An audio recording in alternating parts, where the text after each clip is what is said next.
I've been turning wrenches on pickup trucks since 1983, and I want to show you something that should make you angry. A farmer in Monroe County, Tennessee drove his 1999 Ford F-250 to 507,000 miles on the original engine. Never a major rebuild, just oil and filters.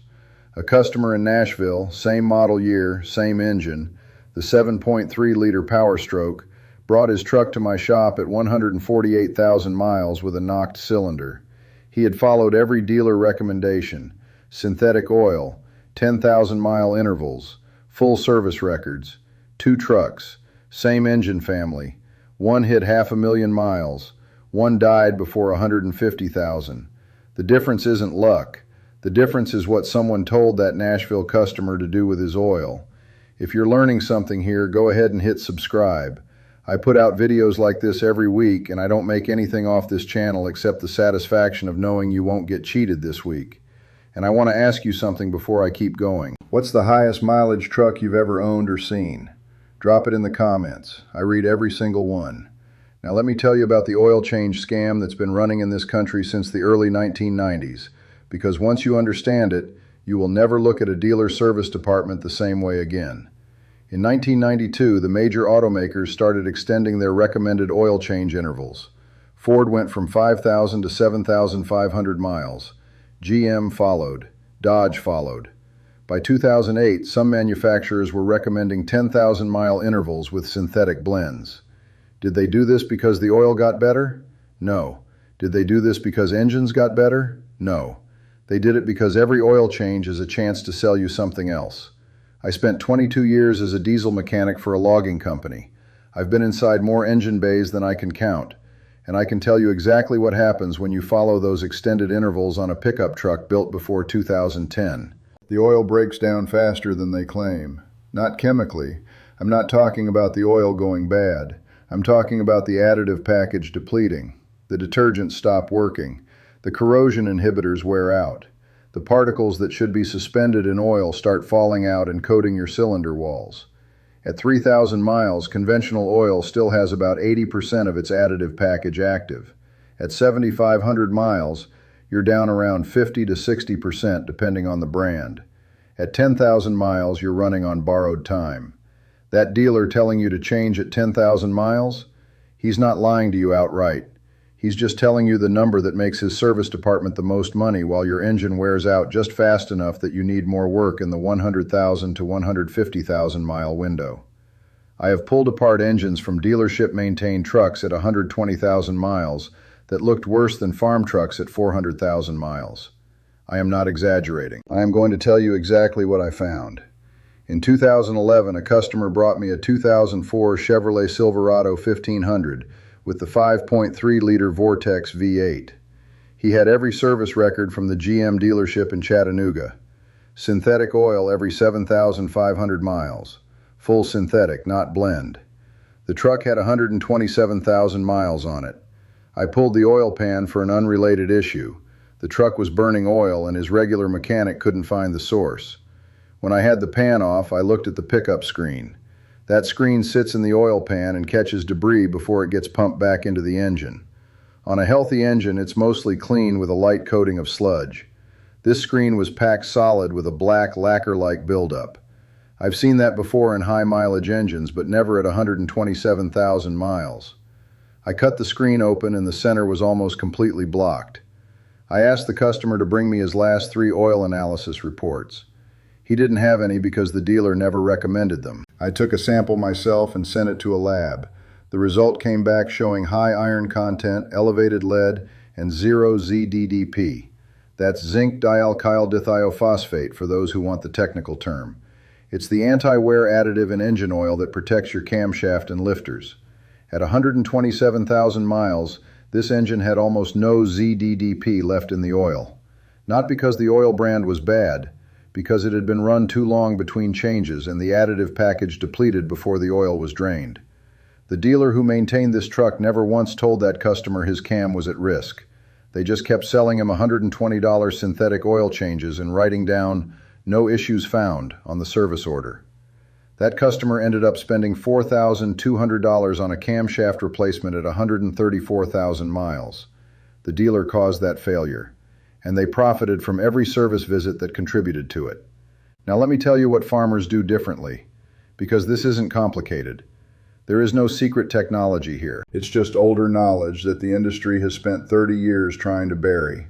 My grandfather ran a 1974 Ford F-250 with the 360 cubic inch V8. That engine never came out of the truck. He drove it to what he told me was about 450,000 miles, probably more. I stopped counting around 91.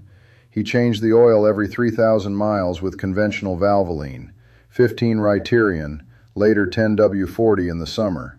He used a product called Restore Engine Restorer every third oil change, about every 9,000 miles, which he poured in about 10 minutes before he drained the old oil. He let the engine idle for 10 minutes, then drained it, then changed the filter, then put in the new oil. That product is still available today. It's about $12 a bottle. I've used it on dozens of trucks. It will not fix a badly worn engine, but on an engine with reasonable compression, it will help reestablish the oil film on cylinder walls and fill minor scoring. That's the farm method. Conventional oil every 3,000 miles. A zinc additive before draining every third change. No dealer, no computer, no $80 synthetic. I have seen this protocol extend the life of Ford 4.6-liter modular V8 engines past 350,000 miles. I have seen it keep the 5.3-liter Vortex and Silverados alive past 400,000 miles with no bore scoring. And I have seen it keep the 5.9-liter Cummins and Ram trucks running clean as a whistle past 500,000 miles. Here's why it works and why the dealer will never tell you about it. When you change your oil every 3,000 miles, you are removing the contaminants before they can do structural damage. Metal particles, acids from combustion blow-by, moisture, all of these accumulate in oil over time. At 3,000 miles, the contaminant load is still well below the threshold where it causes wear. At 7,500 miles, you're pushing into dangerous territory on older engine designs, especially the flat tappet camshafts in pre-1996 engines and the roller cam setups in 1996 through 2008 trucks that still rely on ZDDP for anti-wear protection. The additive before draining serves a specific purpose. Engine oil has a detergent package that keeps combustion byproducts suspended so they get drained out with the old oil. But over time, those detergents get overwhelmed, and the byproducts start dropping out of suspension and settling on metal surfaces. The zinc additive reactivates that detergent package and helps lift those deposits off the cylinder walls and the oil pan before you drain. It's like giving your engine a bath from the inside. The industry calls this excessive maintenance. I call it taking care of your truck. Now let me give you the specific names and prices so you can actually do this. The oil I recommend is conventional 10W30 for most climates. If you live somewhere that gets below 20 degrees Fahrenheit in winter, go with 5W30. The brand doesn't matter much. Conventional oil is conventional oil. Pennzoil conventional, Valvoline conventional, whatever is on sale at your local auto parts store. You want the API rating that matches your engine. For most pickup trucks from 1990 through 2008, that's API SL, SM, or SN. Check your owner's manual if you're not sure. The cost at most auto parts stores is between $3 and $5 per quart, depending on the brand and whether it's on sale. Most pickup trucks take 5 to 7 quarts, so your oil cost per change is between $15 and $35. The filter costs between $5 and $12, depending on the brand. I use Wix or Napa filters. They're the same media as the OEM filters for a third of the price. Don't buy the $3 filters. They're made with inferior filter media that breaks down. A $7 Wix filter is worth every penny over a $3 Fram. The zinc additive I use is called ZDDP Plus or CamGuard. Both run about $10 to $15 per bottle. You use one bottle every third oil change, so the cost spreads out to about $3 to $5 per change. Total cost per oil change doing the farm method, between $23 and $52 depending on how many quarts your truck takes and whether you catch a sale. The average full-size pickup takes 6 quarts, so you're looking at around $35 to $45 per change. Now compare that to the dealer. The average dealer charges between $80 and $140 for a synthetic oil change on a full-size pickup. Even a conventional oil change at most quick lube shops runs $40 to $60. If you do this yourself, you are saving between $40 and $100 per oil change. Over 100,000 miles of driving, that's between $1,300 and $3,300 in savings. And your engine will last longer than it would on dealer-suggested intervals. Now let me walk you through the execution step by step, because I want you to actually do this and feel confident doing it. Step 1. Figure out your oil capacity. Check your owner's manual or just search online for your specific year, make, model, and engine.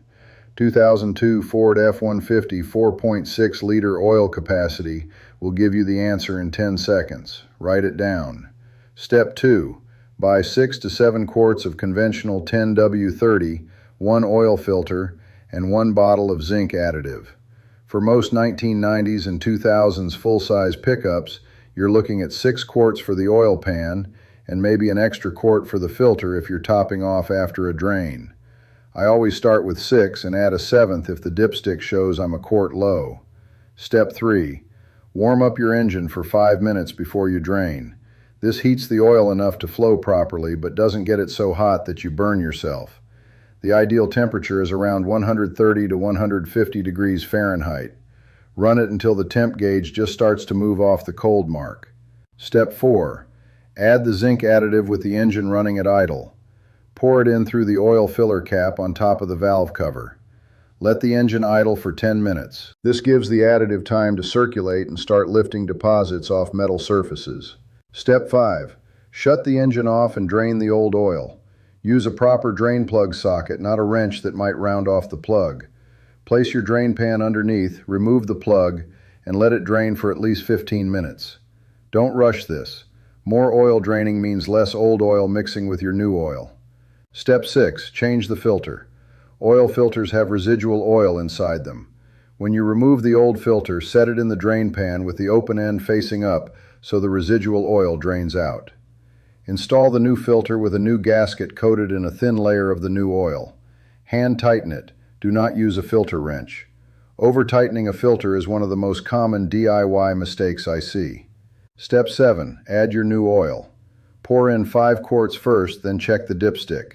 Add the 6th quart slowly, checking the dipstick between each half quart. You want the oil level in the middle of the dipstick hash marks, not above the top mark. Overfilling causes its own problems, especially on engines with roller camshafts. Step 8. Run the engine for 2 minutes. Check for leaks around the drain plug and filter, then check the dipstick again. Oil settles into the filter after a few minutes, so you'll typically see the level drop a quarter to half a quart after the first startup. Top off as needed. Do this every 3,000 miles and every third change. Add the zinc additive 10 minutes before draining. Now let me address something that a lot of you are going to encounter because I get emails about this all the time. What do you tell your mechanic or your dealership service advisor when they push back? Here's what you say. I appreciate your recommendation, but I maintain my own service records and I have a maintenance schedule that works for my application. Please document that I declined your service and note it in my file. Say that calmly and clearly. Do not argue with them. Do not explain the farm method to a 24-year-old service advisor who has never turned a wrench.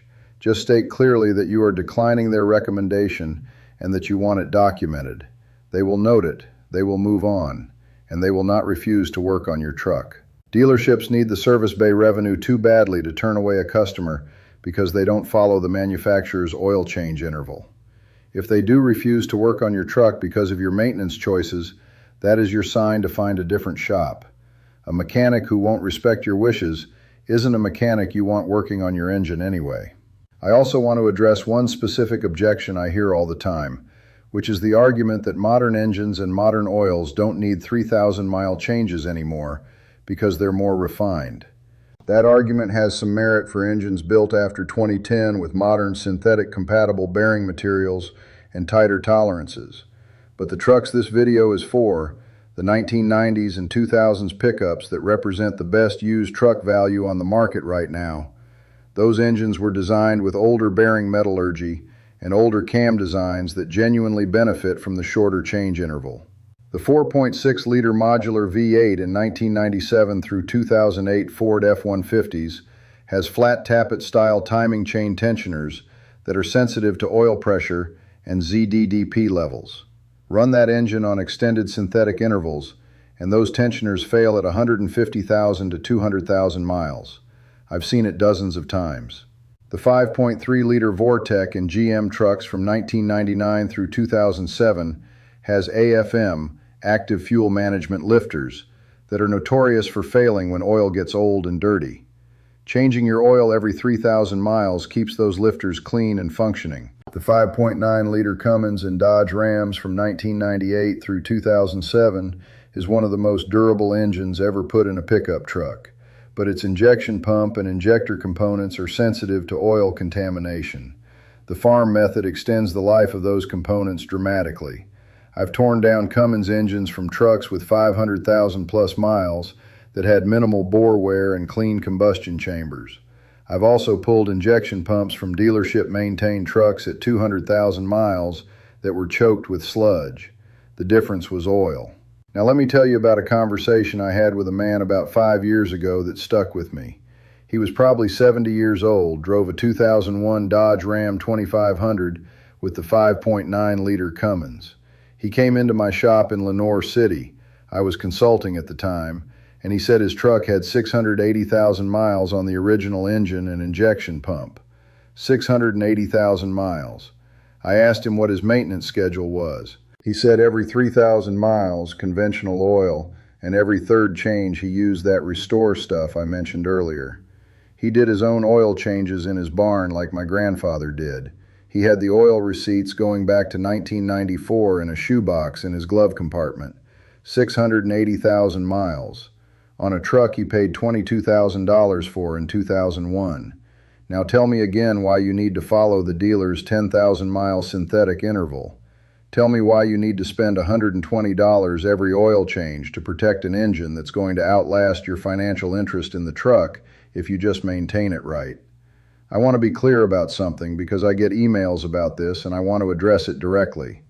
I am not saying synthetic oil is bad. If you want to run synthetic and change it every 5,000 miles, that is a perfectly reasonable maintenance schedule, and your engine will last a long time. Synthetic oil has real advantages in extreme temperatures and high-stress applications. What I am saying is that the 10,000-mile interval that the dealer recommends is too long for most engines in most conditions. And the idea that you must use synthetic or you are hurting your engine is a sales pitch, not a mechanical necessity. Conventional oil changed every 3,000 miles with proper filtration will outperform synthetic changed every 10,000 miles. That is not my opinion. That is what I have seen with my own eyes in engine teardowns for 40 years. The farm method is not about being cheap. It is about being smart. It is about understanding what your engine actually needs instead of accepting what a service department tells you it needs. A 1997 Ford F-150 with the 4.6-liter V8, maintained on conventional oil every 3,000 miles, will make it to 350,000 miles. I have seen it. I have the receipts. I have pulled those engines apart and measured the cylinder walls with a micrometer. A 2004 Chevrolet Silverado with the 5.3-liter Vortec, maintained on the same schedule, will make it past 400,000 miles on the original engine. I have the paperwork to prove it from a customer in Maryville who drove his truck for 14 years on this schedule. A 2003 Dodge Ram 2500 with the 5.9-liter Cummins, maintained the same way, will do 500,000 miles without a rebuild. I have seen it multiple times. These engines were built to last. The question was never whether they could make it. The question was whether the people who profit from your truck dying early would let you know the truth about how to keep them running. Now you know. So here's what I want you to do. Go check your oil right now. Not when you get home, right now while you're thinking about it. Pull the dipstick, look at the oil, smell it. If it's black and it smells like fuel, you waited too long. Drain it this weekend and start fresh. If you are driving a 1990s or 2000s pickup, commit to the 3,000-mile interval. It costs you $35 to $45 every 3 months if you drive 10,000 miles a year. That's $140 to $180 a year on oil changes.